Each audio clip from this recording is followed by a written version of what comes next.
Apple juice തയ്യാറാക്കുന്നൊരു video ആണ് ഇന്ന് ചെയ്യാൻ പോകുന്നത്. വെൽക്കം ബാക്ക് ടു ലൈസാസ് ആൻഡ് വ്ലോഗ്. വളരെ ടേസ്റ്റോട് കൂടിയും അതേപോലെ എളുപ്പത്തിൽ നമുക്ക് തയ്യാറാക്കാൻ പറ്റിയൊരു ജ്യൂസാണ് ആപ്പിൾ ജ്യൂസ്. ആപ്പിൾ എല്ലാവർക്കും കഴിക്കാനും ഇഷ്ടമാണ്. എന്നാൽ കഴിച്ചാൽ വലിയ പ്രശ്നമില്ലാത്തത് കൊണ്ട് ആപ്പിൾ വെച്ചിട്ട് നമുക്ക് നല്ലൊരു ജ്യൂസ് തയ്യാറാക്കാം.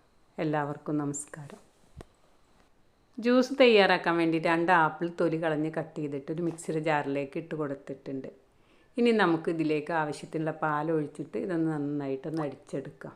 അതിനായിട്ട് ഇവിടെ 1 ഗ്ലാസ്സിൽ കൂടുതൽ പാലെടുത്തിട്ടുണ്ട്. ഇനി ജ്യൂസ് തയ്യാറാക്കാൻ വേണ്ടി നമുക്ക് ഇതിലേക്ക് ആവശ്യത്തിനുള്ള പഞ്ചസാര ഇട്ട് കൊടുക്കാം. പഞ്ചസാരയൊക്കെ ഓരോരുത്തരുടെ ഇഷ്ടത്തിനനുസരിച്ച് ഇട്ട് കൊടുത്താൽ മതി. ഞാൻ ഇവിടെ 1 ടേബിൾ സ്പൂൺ പഞ്ചസാര മാത്രമാണ് ഇട്ട് കൊടുക്കുന്നുള്ളൂ.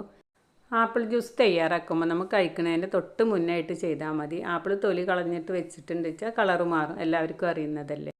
വേനൽക്കാലം അതേപോലെ നോമ്പ് സമയം ആയതുകൊണ്ട് ഓരോ ദിവസവും ഓരോ തരത്തിലുള്ള ജ്യൂസുകളല്ലേ നമ്മൾ തയ്യാറാക്കുന്നത്. അപ്പം ഞാൻ ഇന്നത്തെ ആവശ്യത്തിന് വേണ്ടി തയ്യാറാക്കിയതാണ് ഈ ആപ്പിൾ ജ്യൂസ്. അപ്പോൾ വളരെ ടേസ്റ്റോടും എളുപ്പത്തിൽ നമുക്ക് ചെയ്തെടുക്കാൻ പറ്റിയതാണ് ആപ്പിൾ ജ്യൂസ്. പിന്നെ എന്ത് അസുഖമുള്ളവർക്കും കഴിക്കാനും പറ്റിയതാണ്. 2 ആപ്പിളും 1.5 ഗ്ലാസ് പാലും വെച്ചിട്ടാണ് ഞാൻ ഈ ജ്യൂസ് തയ്യാറാക്കിയത്.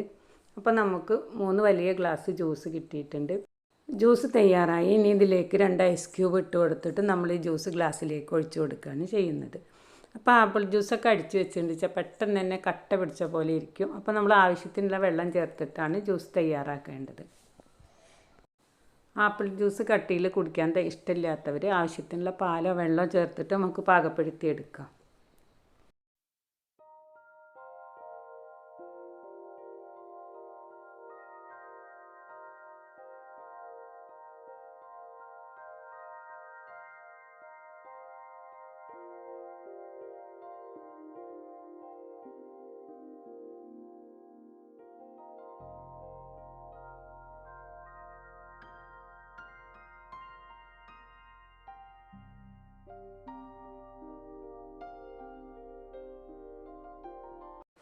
ഇന്നത്തെ നോമ്പ് തുറക്ക് വേണ്ടി ഞാൻ തയ്യാറാക്കിയ ഈ സാധാ വിഭവങ്ങൾ നിങ്ങൾക്ക് ഇഷ്ടമായെന്ന് കരുതുന്നു. വീഡിയോ ഇഷ്ടമായാൽ നിങ്ങളെൻ്റെ ചാനൽ ആദ്യമായി കാണുകയാണെങ്കിൽ സബ്സ്ക്രൈബ് ചെയ്യാനും ലൈക്ക് ചെയ്യാനും ഇഷ്ടപ്പെട്ടാൽ കമൻറ്റ് ചെയ്യാനും മറക്കരുത്.